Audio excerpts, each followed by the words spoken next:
Good morning friends, সুপ্রভাত বন্ধুরা। আশা করি তোমরা সবাই ভালো আছো, সুস্থ আছো। এখন আইপিএলে একটা নতুন ভিডিও নিয়ে চলে এসেছি। আমরা সবাই জানি আজকে আইপিএলে মুখোমুখি হচ্ছে কলকাতা নাইট রাইডার্স ও কিংস 11 পাঞ্জাব।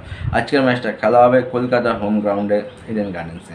আর ইডেন গার্ডেন্সে আরসিবির সাথে একটা উত্তেজনাপূর্ণ ম্যাচ জিতে কলকাতা প্রায় 5-6 দিন পর আজকে মাঠে আবার নামছে। তো এখন যদি আমরা লিগ টেবিলের অবস্থা দেখি, তাহলে কেকেআর এখন সেকেন্ড পজিশনে বিরাজ করছে, আর উল্টো দিকে পাঞ্জাব 9 পজিশনে আছে। পাঞ্জাব 8টা ম্যাচ খেলে 2টো জিতেছে, 6টা হেরেছে, 4 পয়েন্ট নিয়ে 9 নম্বর পজিশনে আছে। তো পাঞ্জাবের হাতে এখন 6টা ম্যাচ আছে। যদি পাঞ্জাবকে কোয়ালিফাই করতে হয়, তাহলে এই 6টা ম্যাচ পাঞ্জাবকে মাস্ট উইন ম্যাচ। মানে 6টা ম্যাচ জিতলে পাঞ্জাবের 12 হবে, আর হাতে আছে 4 পয়েন্ট, তো টোটাল 16 পয়েন্ট হবে। আমরা জানি আইপিএল প্লে অফে কোয়ালিফাই করতে গেলে 16 পয়েন্ট দরকার, মানে ম্যাক্সিমাম 16 পয়েন্ট তো দরকার। তারপর তো অনেক ক্যালকুলেশন থাকে। তো পাঞ্জাবের কাছে এখন প্রত্যেকটা ম্যাচ হচ্ছে মাস্ট উইন গেম। অপরদিকে যদি আমরা কলকাতার কথা বলি, তো কেকেআর বেশ ভালো পজিশনে আছে। আজকে যদি আমরা পাঞ্জাবকে হারাতে পারি, তাহলে প্লে অফের অনেকটা কাছে আমরা চলে যাব। তো আজকে কেকেআর চেষ্টা করবে পাঞ্জাবকে হারিয়ে প্লে অফের পথ আর একটু মসৃণ করার জন্য।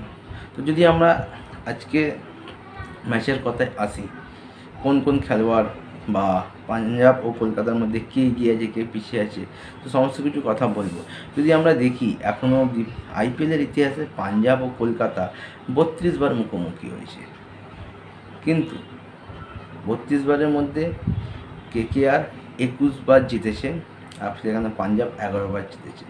মানে পাঞ্জাব থেকে কেকেআর অনেক অনেক এগিয়ে। আর যদি আমরা লাস্ট 5টা ম্যাচের কথাই বলি, সেইখানটা কিন্তু একটু সমানে সমানে টক্কর হয়েছে। কলকাতা 3টে জিতেছে, পাঞ্জাব 2টো জিতেছে। আর যদি ইডেনের কথায় আসি, তো ইডেনের মাঠে কলকাতা ও পাঞ্জাব 12 বার মুখোমুখি হয়েছে, যেখানে কেকেআর 9 বার জিতেছে, পাঞ্জাব মাত্র 3 বার জিতেছে। তো সব দিক দিয়ে বিচার করলে কলকাতা কিন্তু ধারে বারে অনেকটা এগিয়ে।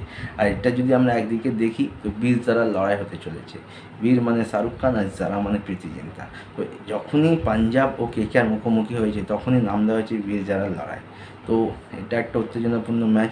যদি আজকে এসআরকে ও প্রীতি জিন্টাকে দেখা যায়, তো ওটাও একটা খুব মানে কী বলবো, উত্তেজনাপূর্ণ একটা মোমেন্ট হবে একটা।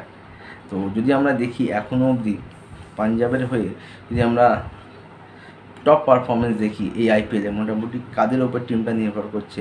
যেহেতু গাব্বার মানে শিখর ধাওয়ান ইনজুরির জন্য লাস্ট কটা ম্যাচ মিস করেছে পাঞ্জাব, তো আজকে সে খেলতে পারে কি না সেটা দেখা, কারণ মেডিকেল রিপোর্ট এখনও অবধি সেরকমভাবে ক্লিয়ারেন্স আসেনি শিখর ধাওয়ানের যে তিনি হয়তো আজকের ম্যাচটা খেলতে পারবে। এবার Johnny Bairstow out of form যাচ্ছে, তার ব্যাট থেকে সেরকম কোনো রান আসেনি। কিন্তু পাঞ্জাবে যে নতুন ভারতীয় তরুণ খেলোয়াড়রা আছে, তারাই কিন্তু ফাইট ব্যাক করে যাচ্ছে। যেখানে আমরা শশাঙ্ক সিংকে যদি দেখি, তার ব্যাট থেকে এখনও 195 রান এসছে, যেটা পাঞ্জাবের ব্যাটসম্যানদের ক্ষেত্রে টপ ইন্ডিভিজুয়াল স্কোর, মানে টপ স্কোর। এছাড়া আছে আশুতোষ শর্মা, যার ব্যাট থেকে 159 রান এসছে। সিমরন সিং, তার ব্যাট থেকে 154 রান এসছে। শিখর ধাওয়ান, তার ব্যাট থেকে 152 রান এসছে। এবং শিখর ধাওয়ানের পরিবর্তে এখন যে ক্যাপ্টেনশিপ করছে অলরাউন্ডার স্যাম কারান, তার ব্যাট থেকে 152 রান এসছে। মানে ব্যাটসম্যানের যদি কথা বলি ব্যাটিং সাইডে, তাহলে পাঞ্জাবের যে নতুন যে খেলোয়াড়গুলো আছে, তরুণ ভারতীয় খেলোয়াড়গুলো, তারা কিন্তু বেশ ভালো পারফরমেন্স করছে। এবার যদি বলিং লাইন আপের দেখি পাঞ্জাবের কিন্তু বলিং লাইন আপটা বেশ ভালো।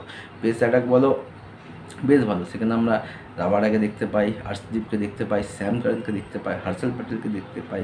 সেদিক দিয়ে বিচার করলে কিন্তু কলকাতার থেকে কিন্তু পাঞ্জাবের পেস অ্যাটাকটা বেশ ভালো।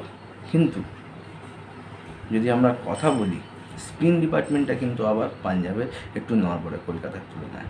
যদি আমরা বলিং পারফরমেন্স দেখি, পাঞ্জাবের হয়ে 2024-এ কি আর কীরকম পারফরমেন্স আছে, অবশ্যই হর্ষল প্যাটেল, যার 13খানা উইকেট হয়ে গেছে এই মুহূর্তে, স্যাম কারান 11টা উইকেট, হর্ষদীপ 10টা ও রাবাডা 10টা। তো এই যে Sam Curran versus Sunil Narine, বা Rabada versus Andre Russell, Harshdeep versus Shreyas Iyer, Phil Short, এই যে ডুয়োগুলো দেখতে কিন্তু বেশ ভালো লাগবে, আর পাবলিক কিন্তু বেশ উপভোগ করবে।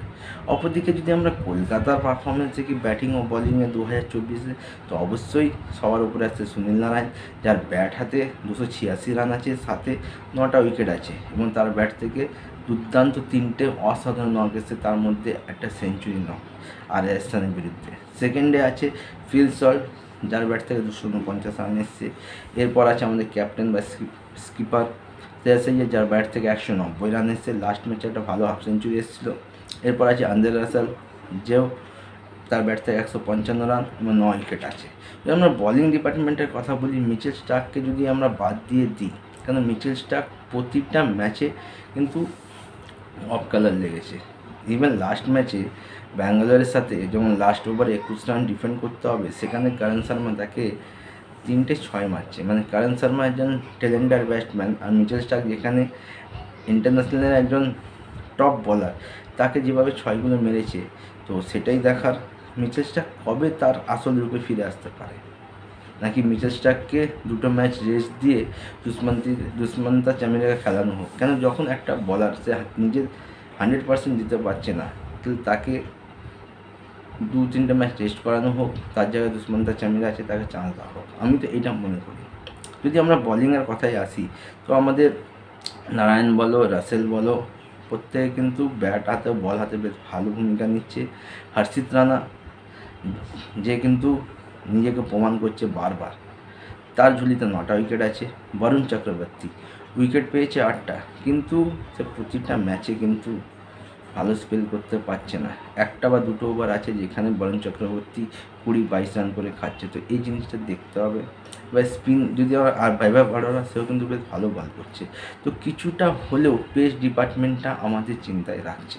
তো আজকে এটাই দেখার আমাদের বলার আছে কীরকম কী পারফরমেন্স করে। কেন পাঞ্জাব লিগ টেবিলের অনেকটাই নিচে আছে।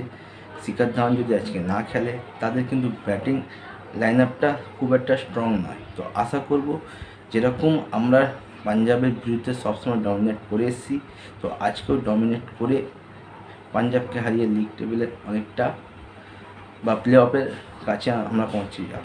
কিন্তু ওই বলে না একটা কথা, যে পচা শামুকে পা কাটা, কিন্তু যদি আজকে কোনো অঘটন ঘটে যায়, পাঞ্জাবের কাছে যদি কলকাতা অঘটন ঘটে যদি হেরে যায়, তাহলে কিন্তু খুব ডিসঅ্যাপয়েন্টেড হব। তো আশা করি সেরকম কিছু হবে না।